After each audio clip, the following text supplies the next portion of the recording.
بنی اسرائیل میں دو بزرگ اتنے عبادت گزار تھے کہ عبادت کے سبب وہ ایسے مرتبے پر فائز تھے کہ ان میں سے ایک بزرگ پانی پر چل رہے تھے، اور انہوں نے پانی پر چلتے ہوئے ایک بزرگ کو دیکھا کہ وہ ہوا میں چل رہے ہیں۔ تو آپ نے ان سے پوچھا کہ اللہ پاک نے آپ کو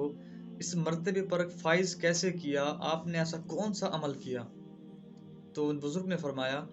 کہ مجھے اللہ پاک نے جتنا بھی دیا میں اس پر راضی ہوا، میں تھوڑی سی دنیا پر راضی رہا، اور جن کاموں کا اللہ پاک نے مجھے روکا، فضول باتوں سے بھی روکا رہا، اور نفس کو اپنی خواہشات کی پیروی سے بھی روکے رکھا، اور ان کاموں میں مشغول ہو گیا جس کا میرے پروردگار عز و جل نے مجھے حکم دیا، اور میں فضول باتوں سے اپنے آپ کو روکے رکھا۔ اور اگر میں کسی بات پر اللہ تعالیٰ کی قسم کھا لوں تو وہ اللہ تعالیٰ میری قسم کو پوری فرما دے گا، اور اگر میں اس سے جو بھی مانگوں وہ مجھے عطا کرے گا۔